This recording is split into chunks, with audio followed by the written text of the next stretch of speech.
One last return to Lufia and the Fortress of Doom to finish it off.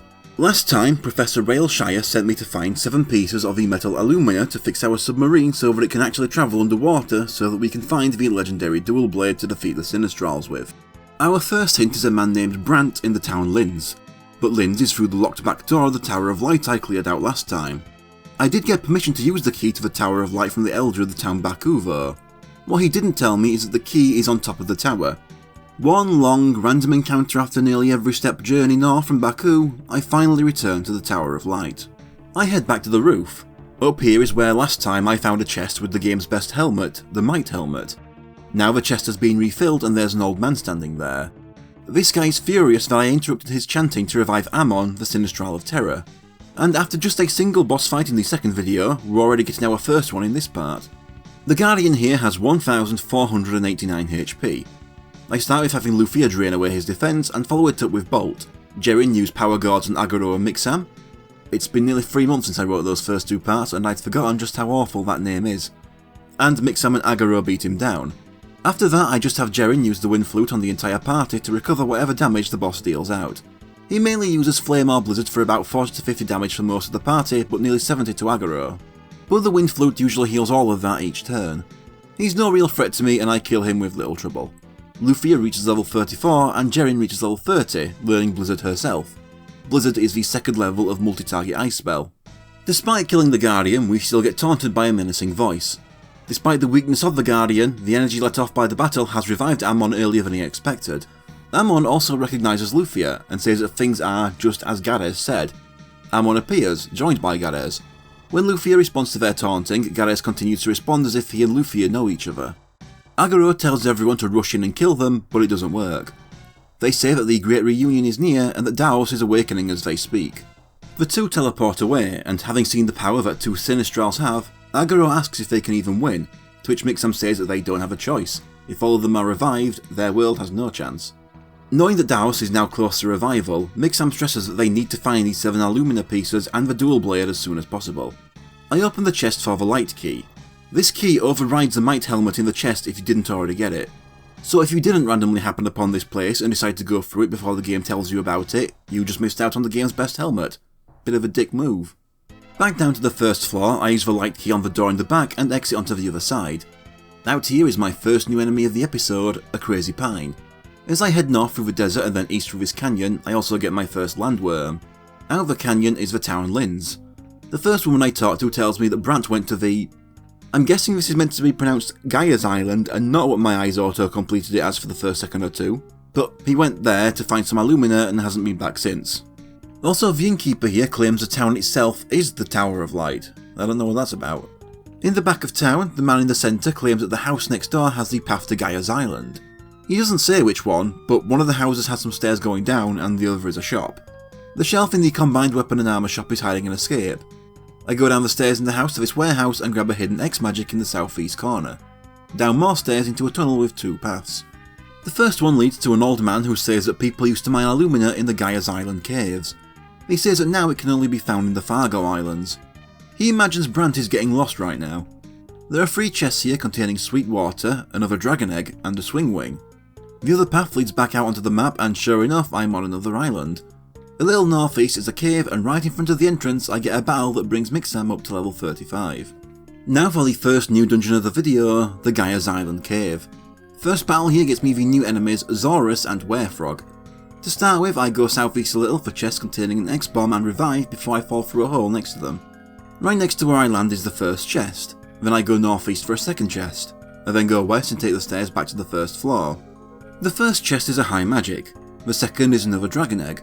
Next new enemy is the Saber Spook, then back to the start. I've crossed out the 2 I got first, northwest to 2 chests, then east to 2 more, to the southwest for another pair. I then drop through the hole north of them back to the first basement. The first 2 chests are a Stone Cure and Escape, while the second pair are an X-Potion and High Magic. The third pair are an X-Potion and X-Bomb. Down another hole back to the first basement. Another new bird in here with the Cave Rock. From where I land, I go north for another chest with an X-Bomb inside. I then take the same stairs back up to the first floor. I drop down another hole to the east of the last pair of chests I opened here, putting me on some stairs leading back up to a chest containing the alumina. Well, that's one piece down, but we still haven't found Brant. On the way back to the main part of the first floor, Agaro reaches level 32. From the stairs I go east and down a ladder, then northeast to a chest. I then go north of the ladder here and through the door into a tunnel that leads to a second chest. Back down the ladder and south leads to 3 doors. The eastern one takes me to a small tunnel to some stairs leading above the tunnels to 2 more chests. The western door takes me to a teleport leading to a tunnel taking me back to the first floor where there is another chest. Then the middle door takes me to a switch that changes the teleporter's destination to another tunnel containing another chest that also leads back out onto this floor where to the southwest there is another set of stairs down to the first basement. The first chest down the ladder is an escape. The second through the tunnel is a magic guard. The 2 above the 3 tunnels are an X potion and X magic. The chest past the teleporter is a revive. After flipping the teleporter switch, the chest it now leads to contains an X potion. Down to the basement again. First, northwest from the stairs is a chest. I next move east until I can turn north and then east again for a second chest. Back to the turn, I go east and south to go through a door. The little room has a chest and a teleporter that leads to a higher up chest in the main room. Back through the teleporter, I go all the way north, west and south through a couple doors with a chest on the way, leading to the stairs down to the second basement. First chest down here has some X arrows, the second chest is a revive. The chest in the room with the teleporter is an X potion, while the one past the teleporter has a silver sword which has already been outclassed by weapons obtained earlier. The final chest is an opal ring before I go down into the second basement. This room starts with several ladders down to the bottom, with 2 chests off to the east. At the bottom and east some more is another chest, then east across the bridge and taking the northern fork all the way. The first chest is a power gourd and the second a mind gourd. The final chest is a revive.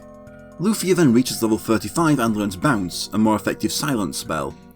At the end of the northern fork is a guy, and we ask if he's Brant. Nope, he's Clack, the guy I heard about in Baku last time who researches Doom Island. He knows so much about Doom Island that I have a few things I can ask him. First I ask about Doom Island in general. He tells me about the ring island I've already visited to the east where Doom Island fell. There's a lagoon in the middle of the island that is said to lead right to the Fortress of Doom. There are 3 lagoons surrounding the outer ring that lead to the middle of the ring. He also discovered that until recently, ocean currents would flow near Doom Island, but now they're changing. He fears that Doom Island is starting to move, causing the change in the currents. Asking about the dual blade has him say that it should be in the Fortress of Doom. Makes sense, Maxim had the sword when he died, and he died within the fortress. Asking about Brant has him reply that Brant is his friend. We fill him in on why we need to find Brant, and he says that Brant is actually in Mars. Brant lies about being here because he has a secret girlfriend in Mars and didn't want anyone to know he was visiting her. The town is north of Linz. If he's not in the town, he should be looking for Illumina in the nearby caves. Finally, I can ask him about Illumina, but it's what I already know. There isn't much left, but most of what remains should be in the Fargo Islands to the north of here. As I go to leave, Clack says he has something for me and leads us into this room in the southeast. Oh yeah, when I'm not in control the party can leg it through a dungeon, but when I make them move they take the time. Clack has found the ring that Maxim used to wear and gives it to me, the Wave Ring. It goes to Mixam for a decent boost in every stat except strength. Mixam wonders if Clack is fine with giving away something so valuable, but Clack says that if it can be used to destroy the Sinistrals, then it makes his life's research worth it. There's also a healing tile here before I teleport out and teleport again to Baku. After selling off the items I don't need, I walk back to the Tower of Light and go east. I cross this bridge, Mixam reaches level 36, and enter the cave to Mars.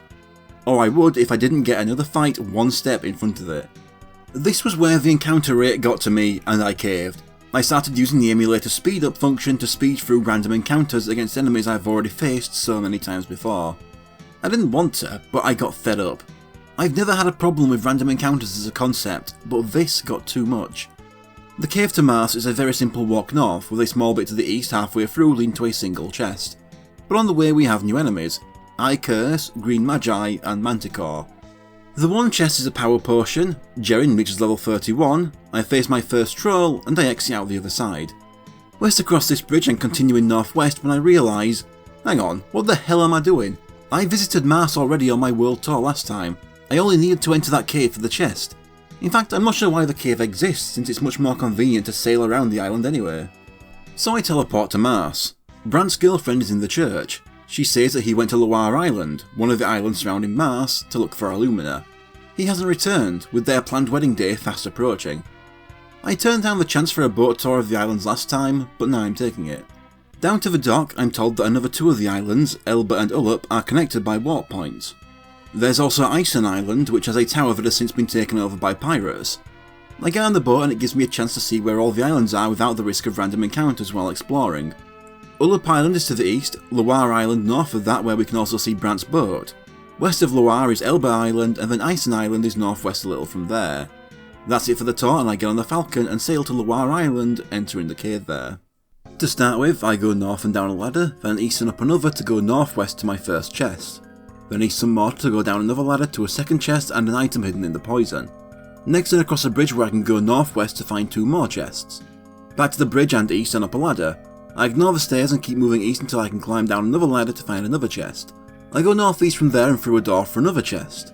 Back up the ladder and west a bit, I can go south and down another ladder, then go north a little bit for my next chest. Then back to the ladder and east, taking the northern split for another chest.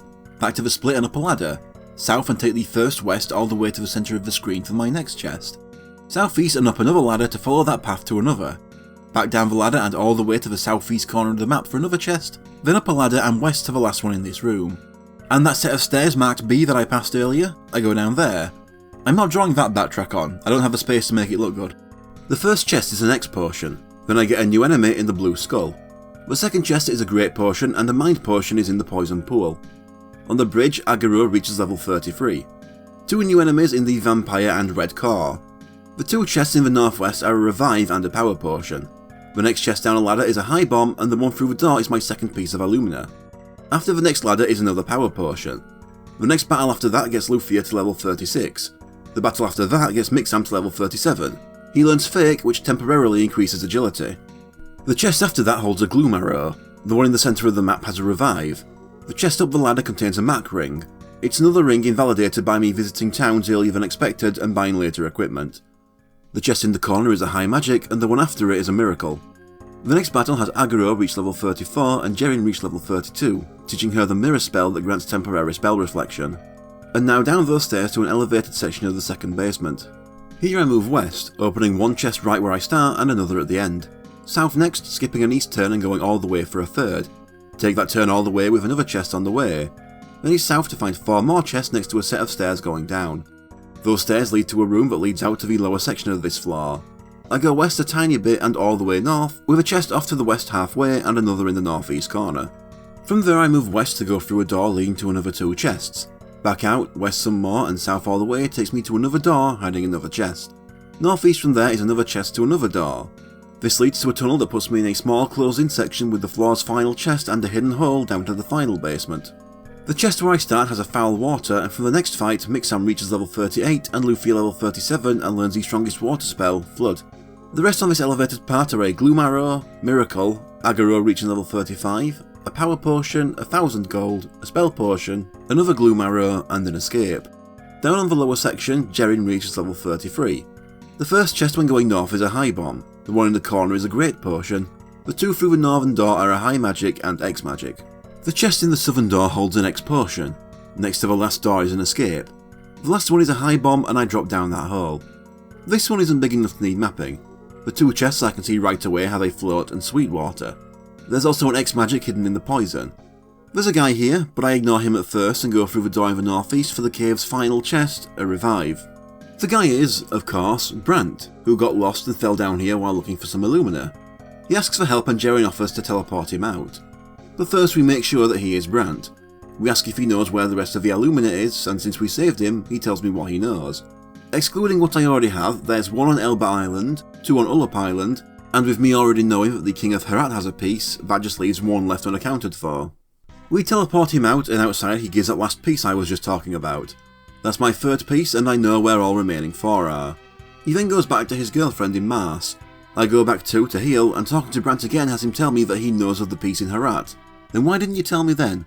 Yeah, I already knew, but he didn't know that. He kept that information from me for no reason. Back out to sea and the first fight gets Lufia to level 38. I next set sail to Elba Island and check out that cave. A new enemy in my first fight here with the Nail Man.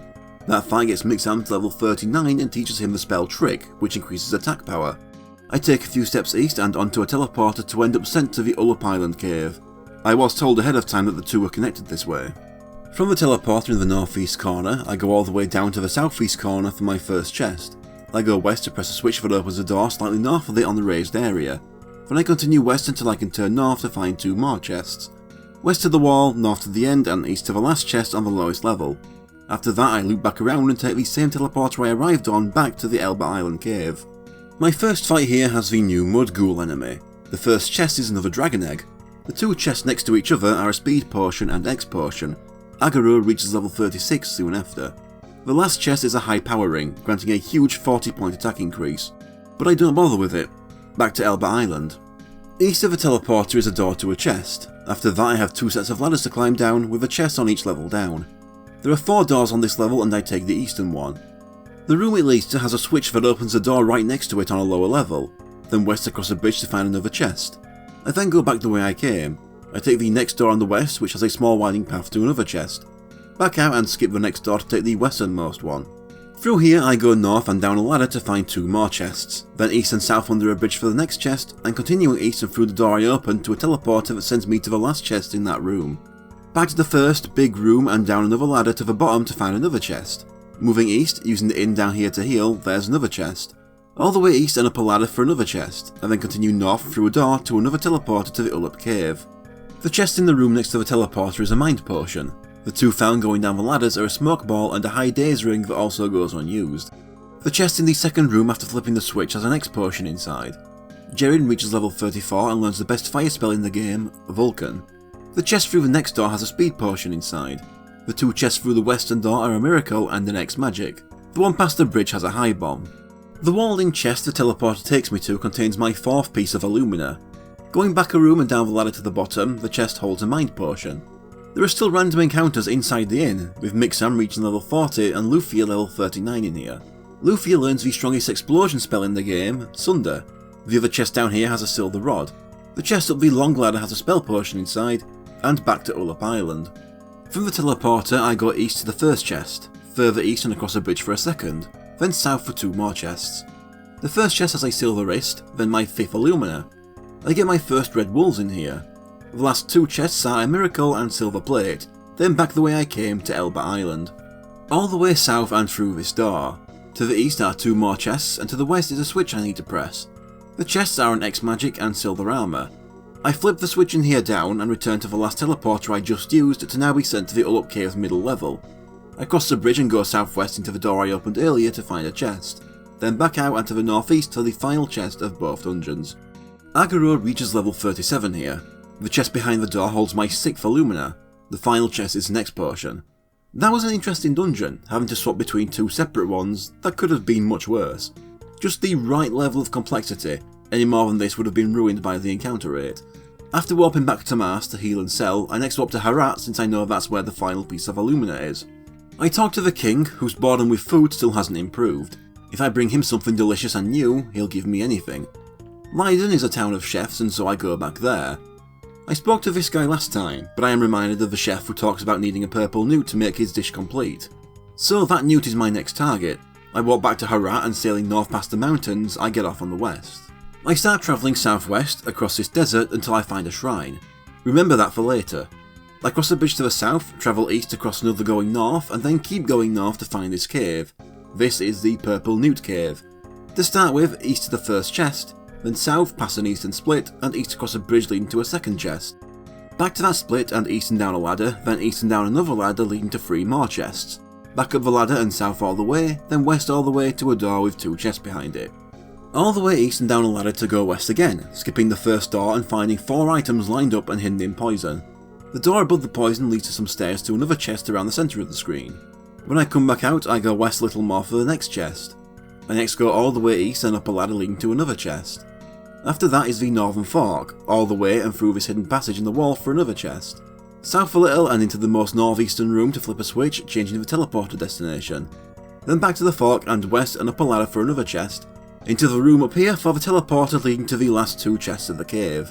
The first chest has a revive inside. The first enemy in here is the Lizard Man, followed by the Basilisk, then a goofy salamander. The second chest gets me some chainmail. Soon after, Jerrin reaches level 35. The 3 chests down a ladder are a Swing Wing, X Potion and High Bomb. The chests behind the first door are a Great Potion and a Miracle. The items in the poison are a Miracle, Grilled Newt, and Grilled Newt. The chest past the second door and up the stairs is a Revive. The one in the southwest corner holds a Stone Cure. The chest up the ladder in the southeast corner has a Stun Arrow. The chest in the northern hidden room is an Engage Ring. Mix-Am reaches level 41 on the way to the next and learns Rally, a revival spell. The next battle gets Lufia to level 40. The chest before the teleporter is another Gloom Arrow. The last two chests are a Power Guard and the purple newt I came here for. Now to leave and walk back to Leyden. I return to the chef and his dialogue does not change. He still says he wants the purple newt, but doesn't react to me having it. So instead I go into the basement kitchen to find an old cooking master and tell him about the King of Herat. He goes into a long ramble about the king's appetite and about how there's a special taste, but I'm going through it waiting for him to bring up the purple newt so I can give it to him. I give it to him and I guess he mashes it up and gives me the magic flavour it leaves behind. So I walk back to Herat and run to the chef in the castle. I give him the magic flavour and he gets to work. He has the party taste test it and they all love it, except for Jerryn who doesn't even touch hers. I go to the king and he's so grateful for what we did for him he gives me access to his jewel collection in the basement. So I check it out in the back of the bottom floor. The guard lets me in and I have 14 chests to open. Gloom Voice, Carbo Sword which goes to Mix-Am for 15 more attack than the Buster Sword, X Potion, Silver Robe, Plum Cider, Tower Shield, Royal Statue, Carbo Helm so Agaro can have one too, Fry Pan, Mark Heals, Pot, Miracle, a second Miracle and the final piece of Alumina. With that I walk back to Platinia to deliver it to Professor Shire, but as soon as I get there I'm told he went to Ison Island alone. The pirates that live there kidnapped his son Lou from Lorbinia. Well, considering the situation Shire abandoned Lou too, maybe he's better off with the pirates. They might actually feed him. So I warp to Mars and get sailing to Ison Island, the only one of Mars' surrounding islands I haven't been to yet. And once I dock there, I enter Ison Tower. First there's a chest right in front of me when I enter. Through the door next to it for a second chest, and another next to that for a third before taking one last door to the stairs to floor 2. That first chest by the entrance is a sour cider. The second has 750 gold, and the third a high potion.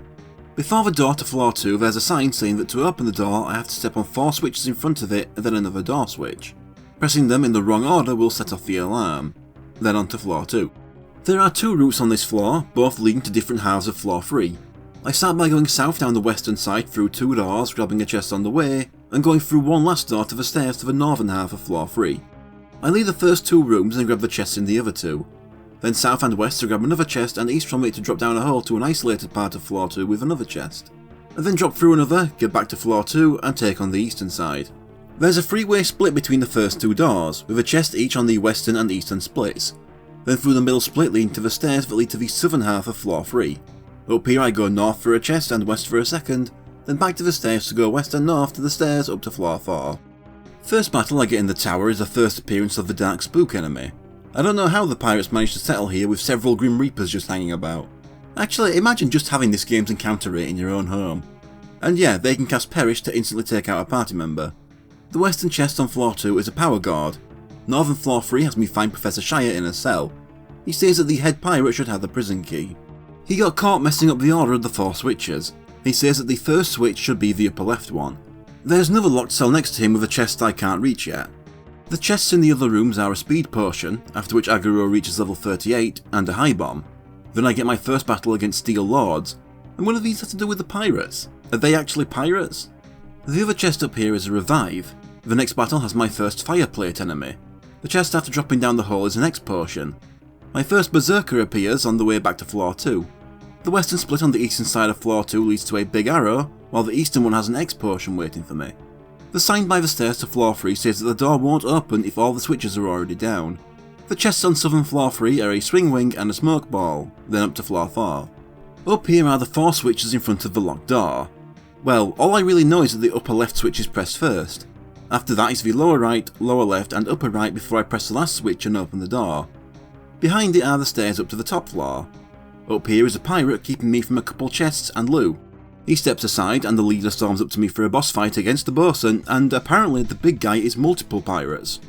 The bosun has 1320 HP and the pirates has 3492. It's a bit unusual for a game to still bother giving a boss with 4-digit HP a number other than 0 for its 1's digit. At that point, what difference does it make? I start by focusing on the bosun. If you've watched the other 2 parts by now, you should know the boss strategy. Lower their defense, boost Mix-Am and Agaro's attack, and then have Lufia cast Bolt once Drain is in effect. Agaro with the Power Guard takes about almost a quarter of the bosun's maximum HP with a single attack. The bosun has a weak physical attack and will cast Dubious on the pirates to increase his defense, but he doesn't last long and leaves the pirates all alone. The pirates is more threatening. able to throw out X-bombs on the entire party and cast foul on them all to try and put them to sleep.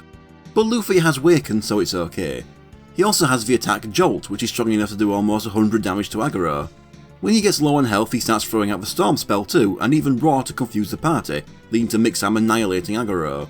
But apart from that, I use the same strategy I used on the Bosun, it just takes longer since he has over 2000 more HP than him. I end up killing him before Aguro can be revived.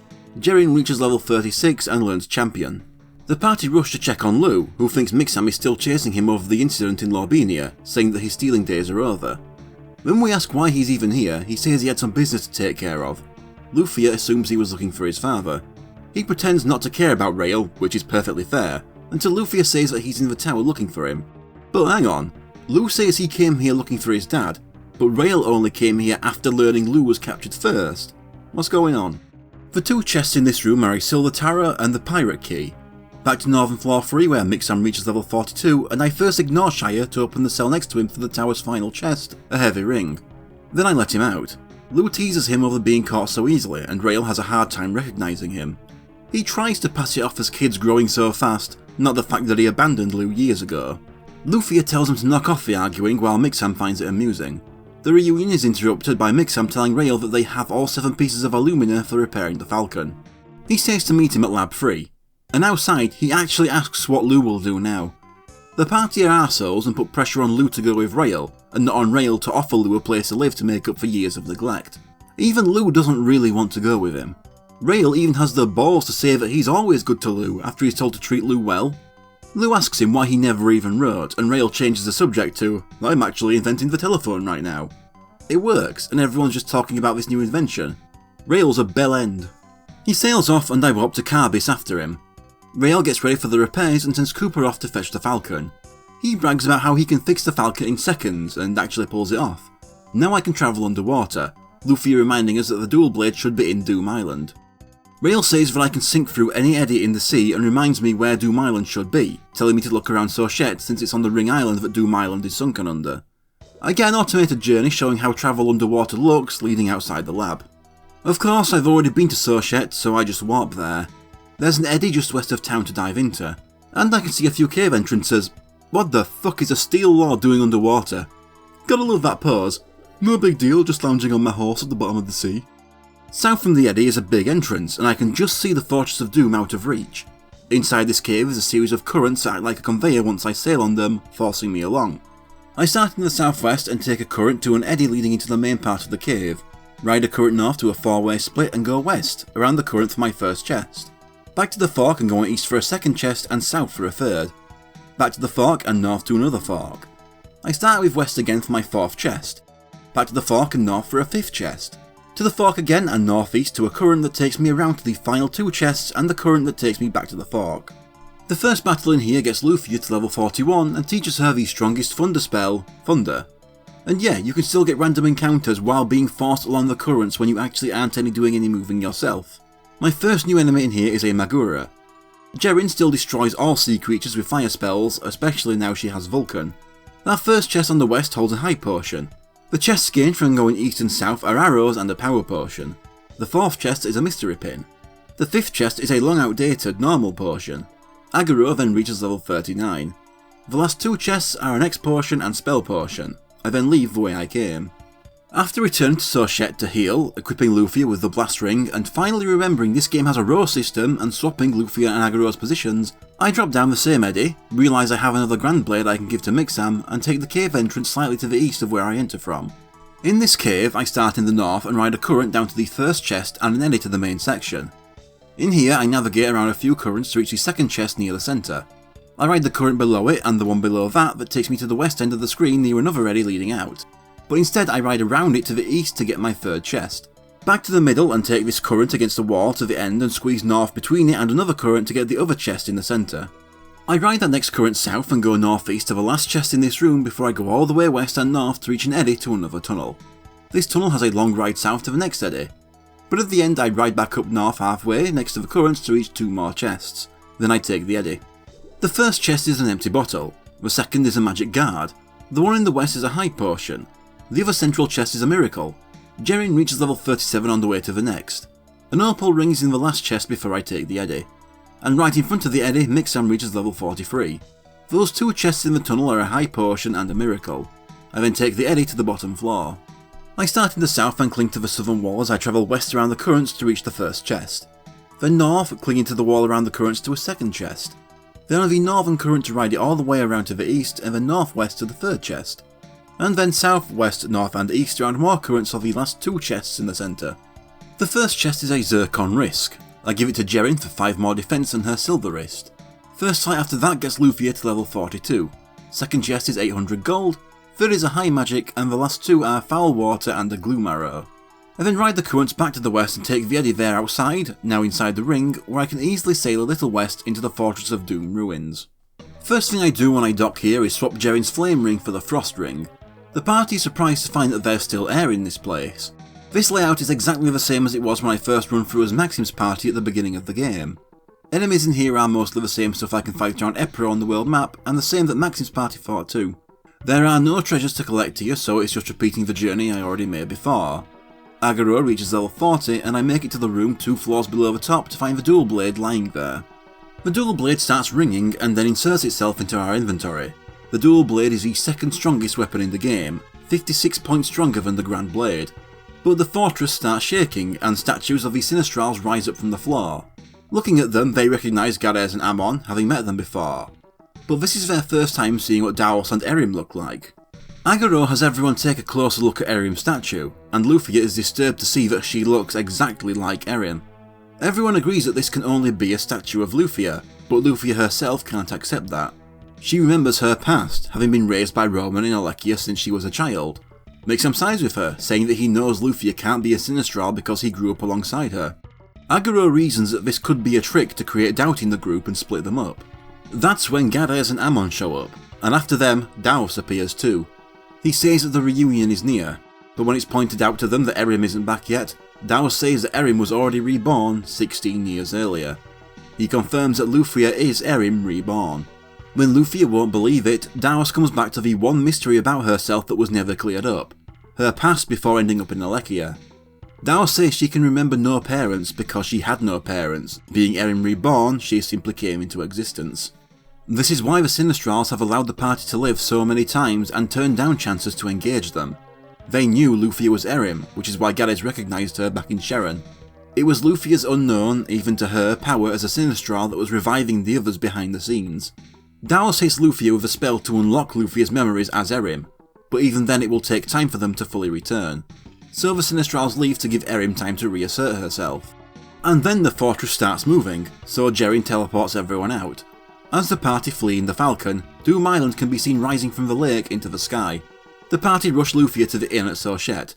Agaro wants to talk to Mix-Am about what they've just learned, but Mix-Am wants to push it off for tomorrow. He doesn't have the energy right now. Everyone goes to sleep, and the next morning, Lufia takes a bit to realise where she is. She gets out of bed and overhears Mix-Am and Agaro talking in their room. Agaro asks what they're going to do about Lufia, to which Mix-Am says there's nothing that needs to be done.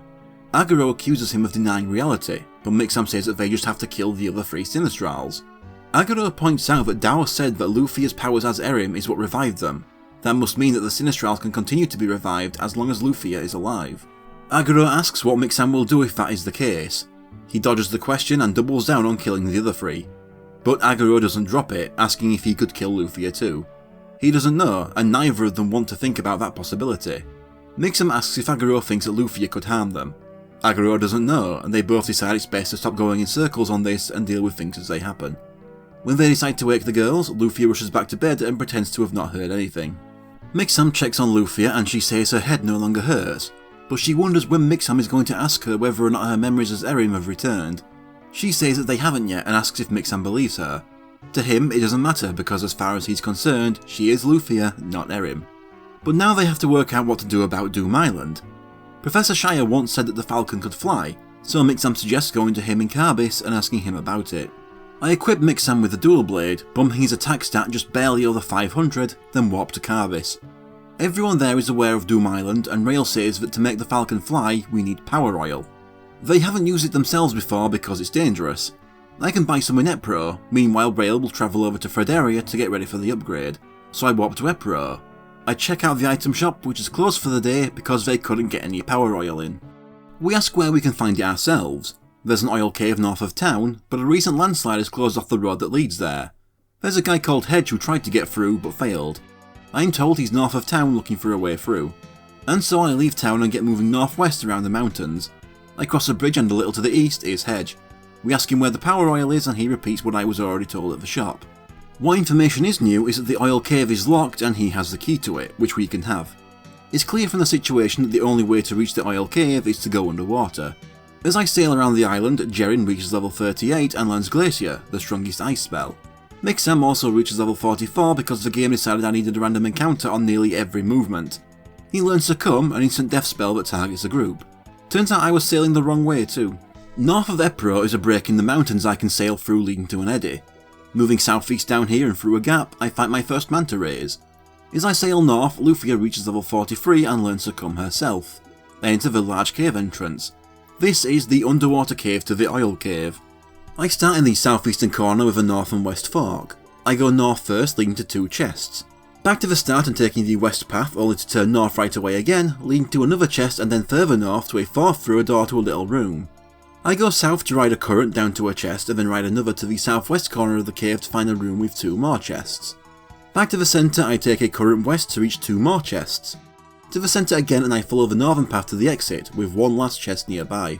My first battle in here is against my first sea dragons. The first 2 chests are a power potion and a big arrow. The next battle gets Agaro to level 41.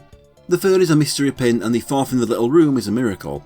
The 5th chest is a high magic and the 2 in the southwest corner are an X-bomb and X-potion. The second pair are a magic guard and power guard. Mixam reaches level 45 from the next fight and the final chest is a grand blade. I then leave out the other side. To the west is another eddy that takes me back to the surface, but now I'm inside the island. I sail north and get off on land there. Then comes a short journey around the mountains to the west, Lufia reaching level 44, then floating across a poison swamp to enter the oil cave. To start with, east across more poison to the door requiring the oil key to unlock. Then east through the next room to the first chest on the way to the door to a larger room with the second chest right next to where I start. Down a ladder and east and north over more poison to a third chest. Then south down another ladder, west to the 4th chest and south some more down another. I go east and down another ladder to find an item hidden in poison and another chest near it. Back up the ladder and north to another chest, then up another ladder and west to one last chest. I go all the way southwest and cross a bridge to the stairs down to the next basement. First battle in here is against the new Mad Knight and gets Agaro to level 42. Second battle is also against new enemies, the Ifrit. The first chest is 850 gold. The second chest is a dragon arrow. The third chest is a high bomb. Fourth is a dragon tooth, another kind of arrow. The item hidden in the poison is a high magic and the chest near it has a dragon ring, which lets the wearer deal more damage to dragon enemies. The last 2 chests are a big arrow and a miracle. Now to the basement. I follow the path east and north and go down the ladder to go all the way north to this floor's first chest. Back south a bit and east under this bridge, taking the northern fork to a second chest. I continue east under another bridge and then go south under another with a third chest slightly further east. All the way to that first ladder I went down and north across a bridge, east across another to the 4th chest, and then south across another bridge, down a ladder and west to the 5th chest. After that, east and north to the stairs down to the second basement. The first chest is another dragon tooth, the second is a high potion, the third is a swing wing. On the way to the 4th, Jerin reaches level 40 and learns Trick. 4th is an X-bomb. 5th is a high magic. Mixam reaches level 46 from the next battle. Down to the second basement. East a little and down a ladder, following the path west, north and east to the first chest. Back up the ladder, east a little more, and north down another ladder for a second chest to the west. Back up the ladder, east and down another, then all the way east for a chest against a wall. I then go north and down another ladder to where the last 2 chests are. The first chest is a miracle. Agaro reaches level 43. The second is a dragon tooth. Lufia reaches level 45 right after. The third chest is a high magic. The first chest down in the little pit is a great potion, but there's a dragon in the way of the final chest. No talk, straight to fighting. The oil dragon has 4700 HP and no weaknesses. Lower the boss's defense, power up Mixam and Agaro's attacks and have Jerin on wind flute duty. Lufia casts thunder and also heal if needed. The oil dragon has its own whole party fire attack, Fire Air. Sometimes it can end up dealing 100 damage or more to a character. It also has a standard strong physical attack. There's also Dash, which looks to be the attack I just described but slightly stronger. Its final attack is Oily Air, which reduces the entire party's agility. I'm doing about 800 damage a turn right now, so this fight doesn't last too long. With it dead and out of the way, I can finally get the power oil from the chest behind it. I warp out and warp straight to Frederia. I find Rael in the lab and give him the power oil. Everyone piles into the Falcon to upgrade it, and now I can make the Falcon fly. Mixam thanks the Professor for all his help and promises to defeat the Sinistrals. Rael also makes them promise to bring the Falcon back in one piece. And themselves too, I suppose. A worker runs in to tell us that Doom Island has moved again and is floating above Glasdar Tower. And of course, Glasdar Tower is the one place in the world that the Falcon can't take me straight to. The winds around it are too turbulent for a safe landing. Like so many dungeons in this game, there's a small cave to act as a mini dungeon that needs to be gone through first to reach it. But that can wait, I have some flying around the world to do. First, I mentioned the shrine between Herat Castle and the Purple Newt Cave. This is the Dragon Shrine. I can talk to the dragon here, and since I have all 8 dragon eggs, I have a selection of wishes. I ask for the best shield in the game, the Might Shield. The dragon eggs are scattered around the world and placed in other chests I've already opened for me to track down for another wish. Yes, of course I know, you don't need to make the obvious comparison. I give Jerrin the Might Shield, 40 points stronger than her Zircon wrist. When I return to Fedaria to sell outdated equipment, a woman tells me of the town Erebus to the west. I was never able to reach it without flight before, the island surrounded by rocks, but now I can get there. The party comment on the convenience of the inn being right at the town entrance. More convenient is the spell potion I can steal from its shelf. The armour shop here sells all the Zircon equipment. Zircon armour for Mixam and Agaro, Zircon rope for Jerrin, Zircon plates for Mixam and Agaro, and Zircon helms for both of them. Combined it's about 10 extra defense for the men and 7 for Jerrin. The weapon shop has the Zircon axe I buy for Agaro, 44 points stronger than a Grand Blade. The guy near the shop lets me know that I also need a key to get into Glasdar Tower and that he'll tell me what he knows if I get him some apple cider from the old man's basement. The basement is nearby. As I go down there are 2 chests containing pear cider and plum cider. Further down is an old woman who sells cider, but not the one I'm after. But there's another room in the back where the old man is and I buy some apple cider from him. He calls it plum cider though. It's also a grand. I give it to the man who says there's a separate cave north of Glasdar Tower where the key can be found. I complained about the repeated journeys through that cave last time as an example of the game's pacing being worse than usual. This is the only other time in the game where the pacing bothered me. In the span of the few minutes, I've had 3 large back-to-back dungeons sprung on me before I've even entered the first one. Before even starting, the thought of all that with no story content between them to break it up is exhausting. So let's get flying north. I can see Glasdar Tower and Doom Island above it, but approaching it gets me turned away by the winds. The cave I need first is slightly north of it. So, the cave north of Glasdar Tower. There's a Steel Lord variant in here, the Variant. Then I somehow trick myself into thinking the cave north of the Glasdar Tower where I was told the Glasdar key would be was not the cave I was looking for. Clearly it's the cave a little south of Glasdar. That must be what the cave called Cave North of Glasdar Tower must be. No, this is the cave leading to Glasdar Tower. East and down a ladder leading to the first chest, down another ladder and through a door to a second chest, back out the door and east for an item in the poison and north to a chest, back south and east. South of the fork leads into a room with healing tiles while north leads to some stairs to the next floor. The first chest is an X-bomb. First battle in here has my first Wing Lion, a Manticore palette swap. This fight gets Jerrin to level 41. The second chest in the little room is a Black Ring. It goes to Agaro for a slight hit to defense, an increase in attack and agility, and a large increase in magic resistance over the yellow ring. The item in the poison is a power potion. 2 new palette swaps in the Zorus Rex and Gloom, and the last one on this floor is some X-arrows. Then another new enemy in the Humongous. Enemies here give thousands of XP, which I keep in mind for later. Mixam reaches level 47 and learns the full recovery spell Valor. Next battle gets Agaro to level 44. In the healing room I fight my first Gorgon. Now up them stairs into this beast of the floor.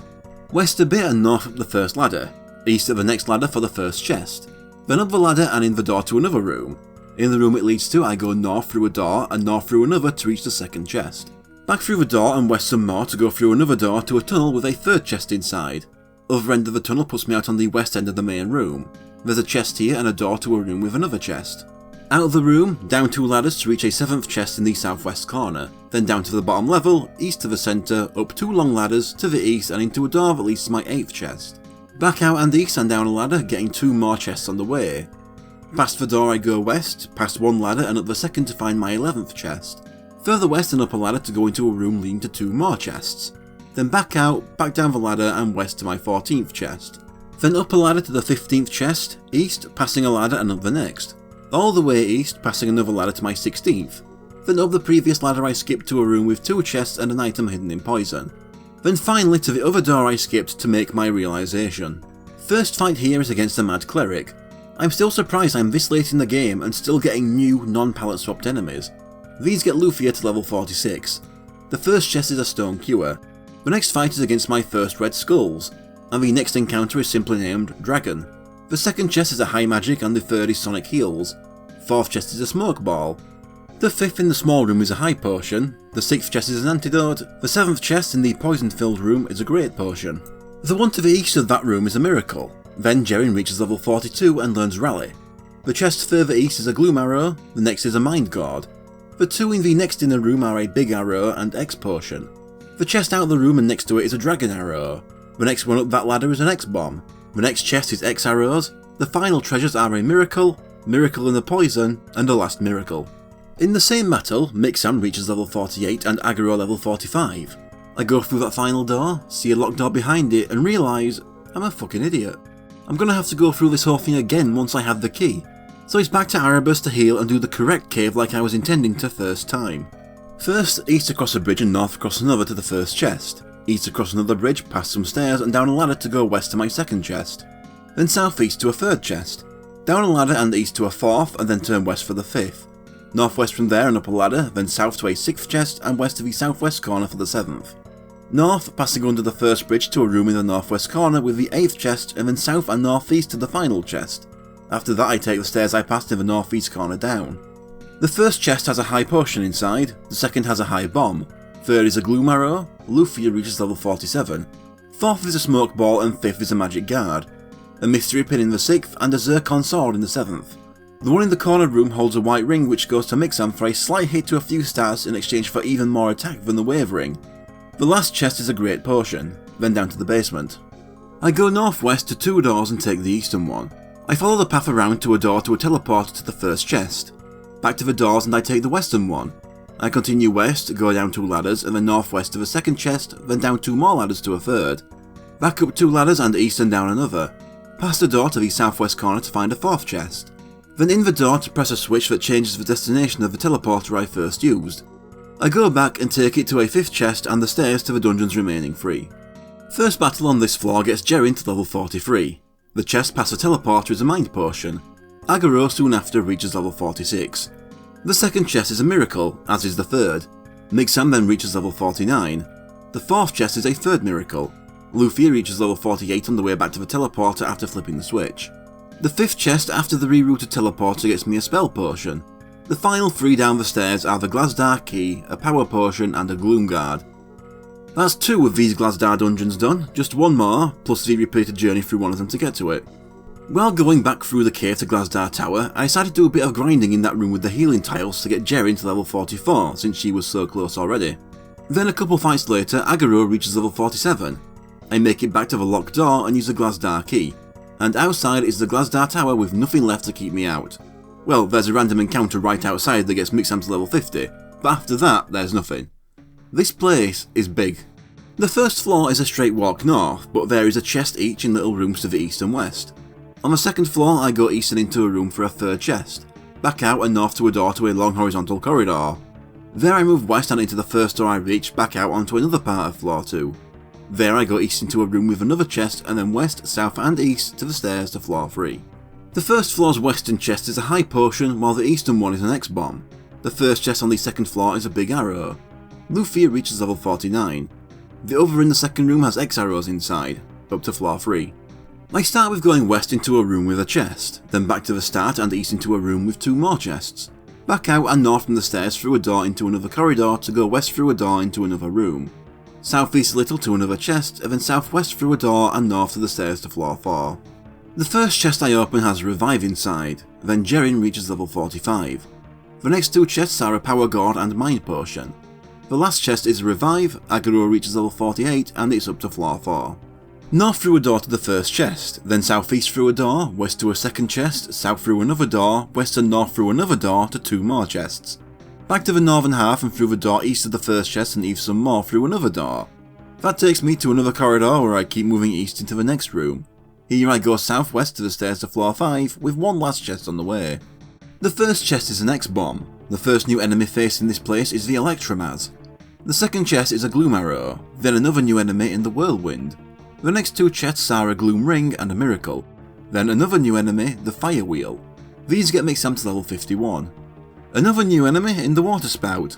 All the new enemies faced here so far have all been representations of the game's elements instead of just new monsters. The last chest on this floor is an Antidote. Lufia reaches level 50 and next comes floor 5. In this room I go northwest from the stairs to a door into another corridor, then east into a room with two smaller rooms inside it. The eastern one takes me to a room with healing tiles. The western one has some stairs to floor 6. Floor 6 has 3 switches. The 8 possible combinations of pressed and not pressed switches determines where the teleporter behind them will take me. First, with middle and right pressed, I'm taken to a room on floor 5 with a chest inside holding a Miracle. The door in this room leads to a room where Jerin reaches level 46. She learns Valor, getting every party member every spell they can learn. The door in that room leads to a corridor that leads to another room with 10 more chests.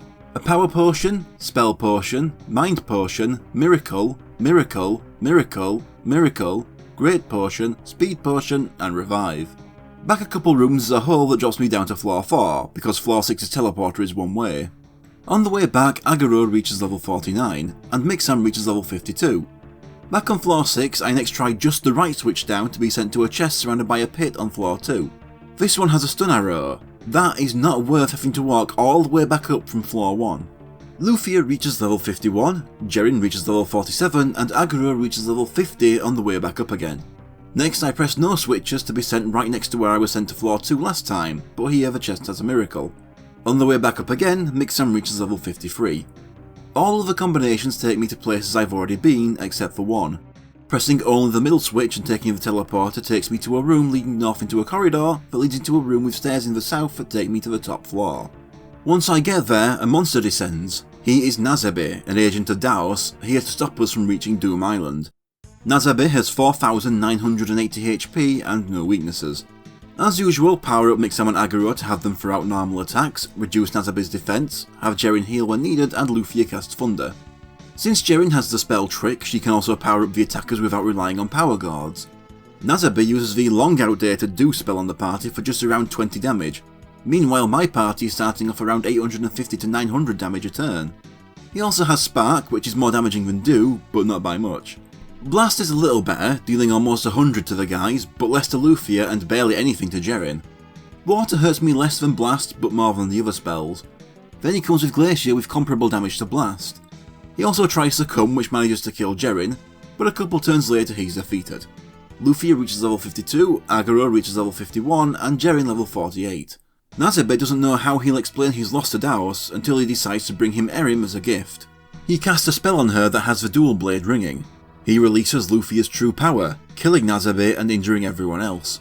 Lufia is in disbelief for what she has just done, with Daos' voice confirming that Erim's power is free. The returning memories have her mistake Mixam for Maxim in a dialogue box that really shows how my name for this guy was a bad idea. This was Daos' plan all along. Allow the party to obtain the dual blade, which secretly restores Lufia's memories as Erim due to Mixam and Maxim's similar energies stirring the memories of her past life's battle against Maxim. He tells Lufia he can sense her memories fading and being replaced with Erim's. He tells her to take the dual blade and bring it to him. Lufia tries to refuse, but Daos threatens her with inevitably being killed by Mixam once he awakens and Erim returns completely, telling her to forget about Mixam and return to him. Lufia eventually gives in and takes the dual blade, teleporting to Doom Island. Another Sinistral tells Daos to kill the party now, but Daos knows that trying that before Lufia is replaced by Erim completely will put regaining her at risk. Aguro and Jerin wake up first and they wake up Mixam. They then realise that both Lufia and the dual blade are gone. Meanwhile, Lufia reaches the other Sinistrals in the Fortress of Doom. Daos asks for the dual blade and Lufia asks why Daos didn't kill her instead when he knows she could kill him with it. Daos responds that he knows Erim wouldn't do that. The dual blade is put down and Daos destroys it. Doom Island then floats away from Glasdar Tower. Jerin says that it's moving southwest. So, Lufia has left the party, and I looked up when I get her back, to find I won't get her back at a point that will allow me to fully level her. So I reset the game. This does mean needing to repeat all of Glasdar Tower, which I do off screen, but it's the only way to fully level up Lufia. But first I have something else to do, reobtaining the Dragon Eggs. Their new locations after being scattered are always the same, thankfully. First is in Alekia Castle. I forgot to fill the princess in on what I found in Sharon, so she's only now learning about Gaddis showing up there. And because we were intended to see this much earlier, Mixam talks as if he doesn't know about the remaining Sinistral's revivals yet. The first dragon egg is in the northeastern room of the castle's first floor. The second is in one of the chests on the top floor of the northwest tower. The third is in the little warehouse in Belgen. The fourth is in an elevated part of the bottom floor of the southwest cave. The fifth is in the one chest inside the cave to Mars. The sixth is in the southwest corner of the first floor of the Elba Island cave. In the cave under Ring Island, the seventh is in the northeast between all the currents. The last one is in the centre north of the middle floor of the oil cave. But before I drop them off, I have to clear out Glasdar Tower's items again because one of the third sets of eggs is in one of those chests. So I need to empty said chest first to avoid losing the original treasure. Once that's done, I leave without killing Nazabi again. I return to the Dragon Shrine and hand over the eggs for another Might Shield. This one I give to Agaro. Now to get them all again. First is in the throne room of Sharon Castle. Second is in the first chest in the East Cave. Third is in the basement of the big kitchen in the middle of Leiden. Fourth is in the 7th level of the Old Cave. Fifth is in the first floor of the Purple Newt Cave. Sixth is through the teleporter in the cave north of Glasdar. Seventh in the west of the cave to Glasdar Tower's second floor. And the final dragon egg is in the Glasdar Tower treasure room. Back to the Dragon Shrine and I get myself a third Might Shield for Mixam. No point getting the Might Bow, Artea's bow is still great. No point raising levels, I can do that myself. That's it for the dragon eggs too, no more are scattered. It was at least a little fun returning to early game areas I hadn't seen in ages. And now for the final grind. I use the cave to Glasdar Tower's healing room for the enemies that give so much experience next to healing tiles. So while that goes on, I'll quickly talk about the Lufia is Erim thing. I wish it could have been a genuine surprise for me, but after I played that hour or so 20 years ago, I wound up looking up the game on the internet and having that twist along with the entire ending spoiled for me. It was deliberate though. Those first 2 years having the internet at that age, I was very impatient and wanted to know how things would go. Waiting for Dragon Ball's Buak to air in the UK? Look it up. Shaolin Showdown Season 2 hadn't started airing yet? TV told me. And that went for a lot of games too that I got stuck on. Would look at what to do next and then just keep reading to the end. I do sometimes regret it a little now, but at that age, getting to see what was coming would get me excited to experience it for myself. During my grind, one of the enemies drops a Might Helmet. I didn't catch which one. But if you didn't do the Tower of Light early and missed that one, you can at least grind rare drops for another. And when I switched to the cave north of Glasdar, one eventually drops a Might Sword, the actual strongest weapon in the game. 80 points stronger than the Dual Blade, it makes losing that sword to the Sinistrals no longer any loss. Eventually, of the next day of grinding at increased speed, Agaro becomes the first party member to reach level 99. Mixam is next, then Lufia, and finally Jerrin. Yet another off-screen climbing of Glasdar Tower and once again wiping out Nazabi, now doing anywhere from 1100 to 1300 damage a turn. And all that happens again. Lufia buggers off with a Dual Blade, but who gives a shit anymore when I have the Might Blade? Jerrin said Doom Island moved southwest, and it did, all the way to the other end of the world. Glasdar Tower is in the northwest, while Doom Island is now north of Aris on the southeastern continent. As I approach it, I get to fly around the island close up. I have to land in front of the shrine and go through it. It leads into the teleporting shrine hub I've been to before. The old man heals me for the final battle, and I can now exit through the back. What follows is a short journey north up several mountains to reach the Fortress of Doom. As the music from when we were here as Maxim returns, I regret to say that travel through here will be very truncated in my narration because the layout is still the exact same. It is great to hear this song again though. We do have some new enemies though, like the Mega Atlas. Even the chests are in the same place as they were with Maxim. The western room in the entrance has a power potion. The basement has a mind potion, speed potion, and great potion. Next new enemy is a gold golem, and then the Act Demon. The chest in the entrance floor's eastern room is a spell potion. The western room of the second room has a power potion. The eastern one has a spell potion. Next new enemy is the Act Hydra. The two chests in the back of the third floor are a miracle and a second miracle. As I near the top, I get a battle against my first Act Dragon. And then the last three chests in the game are on the fifth floor. A miracle, and one last miracle. I then quickly run out to save the openings of those chests. I get back and take the teleporter to return to the room where Maxim's party fought the Sinistrals a century earlier. Mixam finds the remains of the Dual Blade. Garez, Amon, and Daos show up to mock them over it. Mixam demands Lufia back, but Daos wonders if that's what Lufia wants now. Lufia then appears in front of the party. She ignores Mixam's calls and goes to stand behind Daos. But despite being in pieces, the Dual Blade starts ringing again. It still has a connection to Mixam's energy and uses it to rebuild itself. They're overjoyed, but the Might Sword is still better, so it doesn't really matter anymore. It even forces itself back into Mixam's equipment. That thing's old news, get it the fuck out of there. With the superior sword back on, I take a step towards Daos, only for Gades to get in my way. The first Sinistral we met and the one that kicked the adventure off will be the first to fall. Gades has 4200 HP and a thunder weakness. Of course, with Lufia standing over there refusing to help out, I've lost access to all the thunder spells that would annihilate him. Even without Lufia, my setup isn't too different. Jerin powers up the attackers and focuses on healing. The only difference is without Lufia I have to use Mixam's first turn to cast Drain and weaken him. Gades has the attack Destroy, which would be a huge loss of health if my party still had the HP of the level 50 somethings the game expected you to be for this. But at level 99 it's just a mild threat. But even at level 99 with the best weapons in the game, I'm still doing less than I was expecting. But even then, about 800 a turn is very good and he's finished off quickly. I take another step forward and Amon, the least interesting Sinistral with nothing memorable about him, decides to die next. Gades is the one we follow for so long, Daos is the leader and main villain, and Erim is secretly one of our party members without even knowing it. Amon just exists. For the next couple minutes at least. He has 4000 HP and a fire weakness. The setup is different for once. I cast Mirror to reflect his multi-target Sunderspell back at him, so his one casting can hit him multiple times. I don't even need to use Jerin's powerful fire spells to exploit his weakness, I just let him blow himself up while Mixam and Agaro give him a beating. No point talking about the rest of his moveset, it's not worth the effort. Before taking my last step forward, I finally start using my massive stockpile of miracles to fully heal the party. I'm certain all of these are from chests. I never bought any and just hoarded what I found. Daos can sense Maxim's energy in his descendant and wonders if he can actually wield the dual blade. Keep up, Grandad, I haven't been using it. Daos has 4200 HP and no weaknesses. Exactly the same strategy I use on Amon.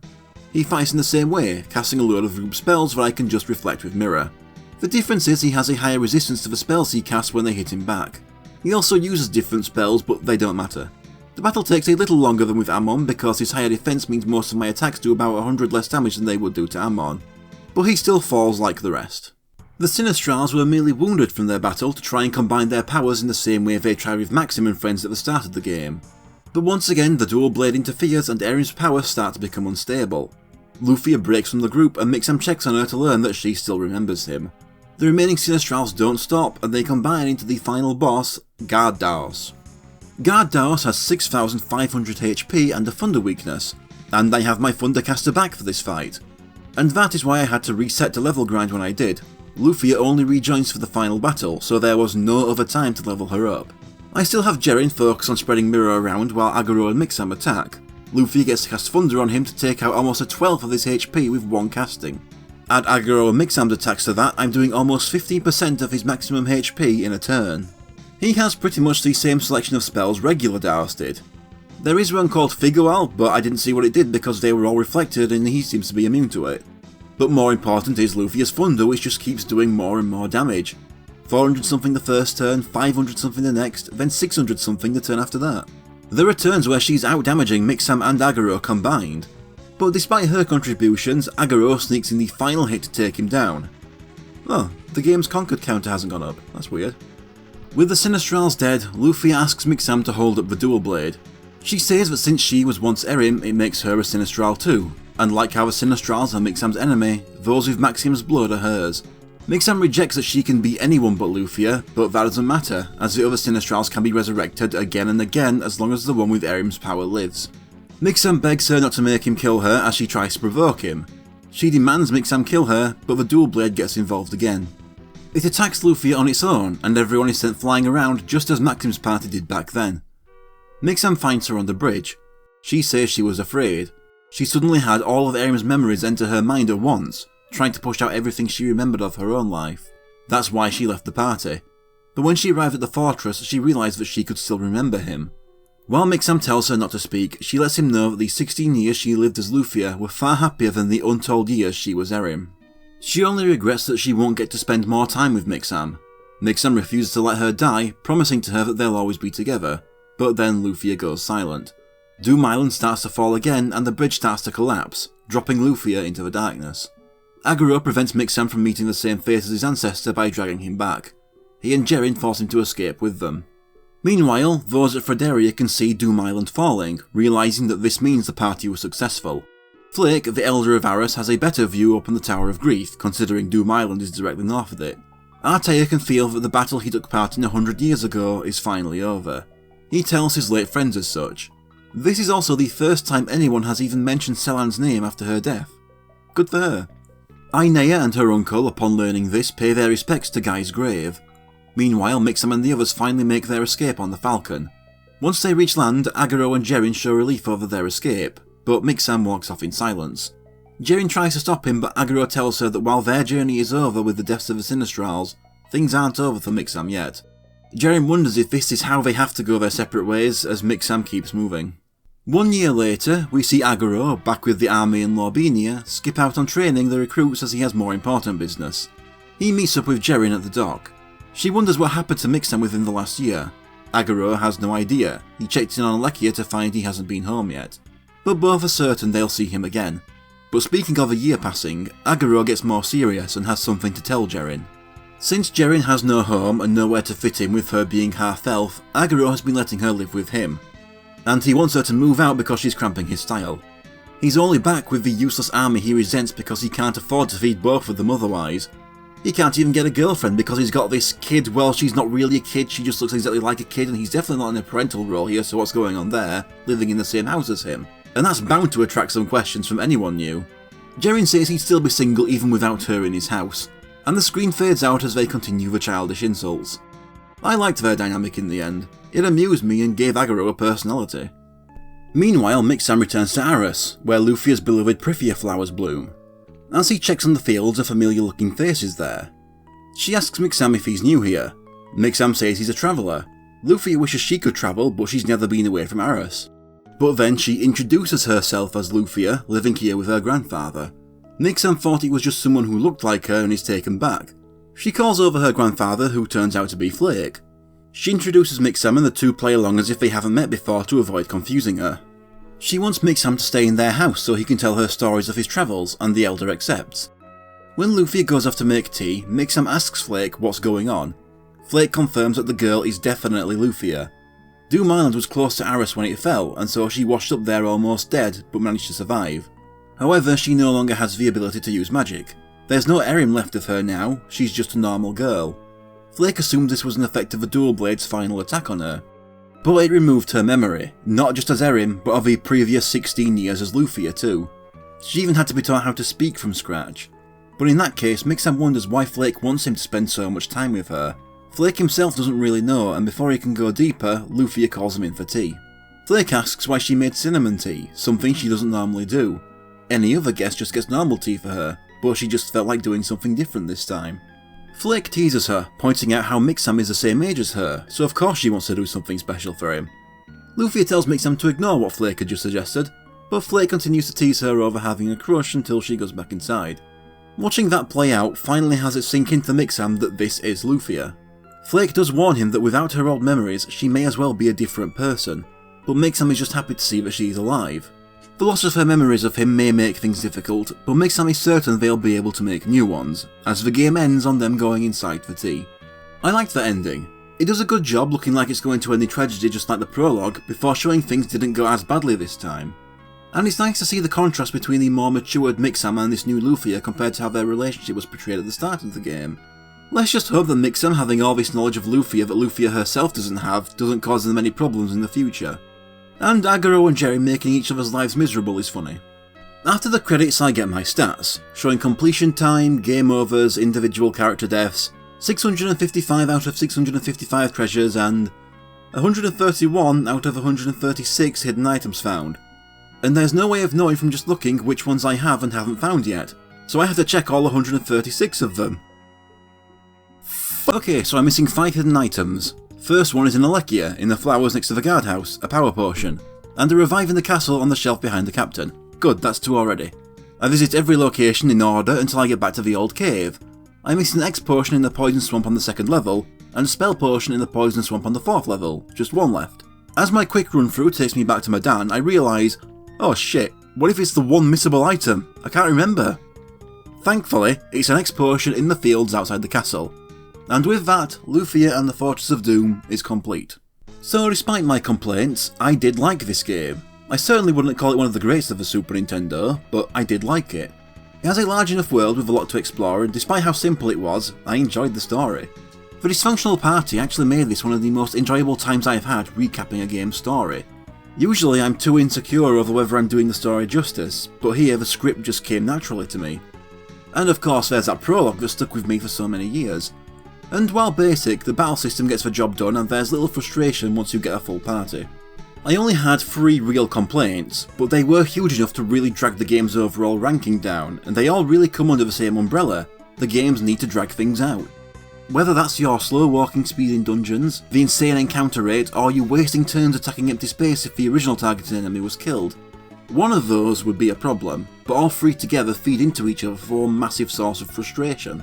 The game would have been long enough without these things and would be much more enjoyable for it. And this is from someone who generally likes the gameplay loop that comes from random encounters. It was too much here, even for me. Ages ago, I once called Phantasy Star 2 a game I enjoyed despite its best efforts to make me hate it, and I feel that could be used to describe this game, but to a lesser extent.